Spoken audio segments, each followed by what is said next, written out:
Welcome to Short View Trading. My name is Chris Watling. I'm the CEO and founder of the Daily Rag Trader. It's around 9 a.m. London time on Monday, 26th of February, and this is your morning market hit. What matters for markets on a 1 to 2 week basis? If you want to trade equity index futures, S&P futures, FTSE, DAX, NASDAQ futures, on that 1 to 2 week swing time frame, what do you need to focus on? What factors do you need to think about? That's what we're going to talk about in this video.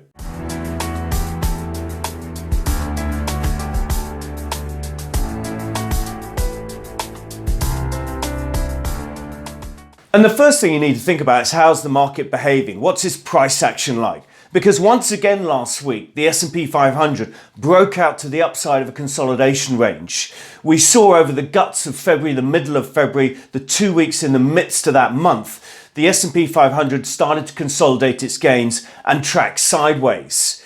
That occurred in a range of around 4970 to 5050.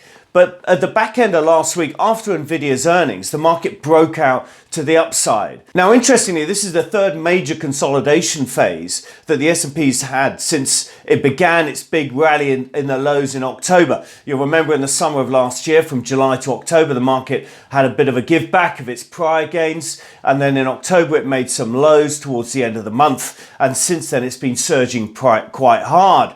But as I mentioned, this is the third consolidation phase, but the shortest, even though the market S&P's rallied 23% from those October lows, which if you annualize that number, you're looking at a 69% annual return over the past 4 months. So very strong gains, but very short consolidation phase in the last few weeks, particularly when you compare it to the mid-December to mid-January consolidation phase that lasted a whole month. Now, as I alluded to, what pushed that market above its trading range was, of course, the earnings from NVIDIA, which came after hours on Wednesday. Blowout earnings across the board, much better than expected. And NVIDIA, which had struggled for the prior few trading sessions, responded very powerfully, rising after hours on Wednesday, putting in a 16% return on Thursday. Very strong return, especially after the dramatic gains it's had in recent months. And it held on to those gains on Friday equally impressively. Now, whilst we're worried about NVIDIA being overextended, which is something we flagged up at the early last week, and it's still overextended, of course, just look at this chart up in front of you now. On a valuation perspective, though, it's actually not terribly expensive. Look at the forward PE ratio, the chart we're putting up in front of you now. The PE ratio of NVIDIA's share price based on the rolling 12-month consensus analyst expectations for the stock's earnings. And you can see that, yes, it's not cheap stock. It's on 33 times forward earnings. But compared to where it's been in recent years, it's not terribly expensive at all. And it's also not expensive when you consider it's the leadership stock with very strong growth in a market that's pretty frothy. So if you compared it to something like Cisco in 1999-2000 or Qualcomm, you conclude that actually it's not outrageously expensive.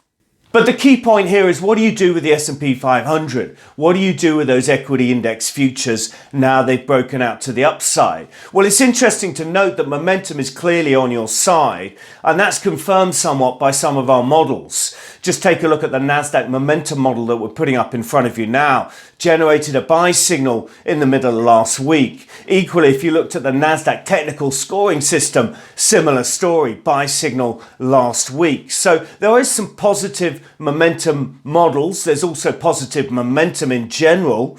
Added to which, if you look at a lot of our short-term models, they're not generating sell signals. And something like the sell-off indicator, which tells us when the market's really getting toppy, is not generating a signal at all. So to answer the question, what do you do with this market given it's broken out? Please see our daily rag, which is the sort of question we think about each and every trading session. Every day we update all our short-term market timing models, throw in some medium-term ones that are interesting as well. Discuss how we view the market, how it's behaving, its price action, and conclude on how you want to be positioned either long or short on equity index futures. And most of the time we implement that on the S&P, occasionally the NASDAQ, and sometimes some European equity indices as well. So that's available for a free trial. Simply click on the link below. We'll send you that for a bunch of trading sessions, no credit card details required. Or if you're a subscriber, should be in your inbox around 8:30, 9 a.m. London time each and every morning. So what are we watching this week in terms of data and events? Well, it's actually quite a light week. US earnings is drawing to a close. There's one or two companies reporting this week that are quite interesting, including Salesforce and Berkshire Hathaway later today. But towards the back end of the week, there's quite a lot of the serious heavy US data gets going. You'll recall that the first week of each month, the first calendar week, is actually a very strong, important week for US macro data. And on Friday, the 1st of February, we kicked that off with ISM manufacturing. Always closely watched, always important. New orders, prices paid, employment headline, etc., etc. So that'll be watched closely. The Conference Board Consumer Confidence Survey comes out earlier this week as well. That's always interesting.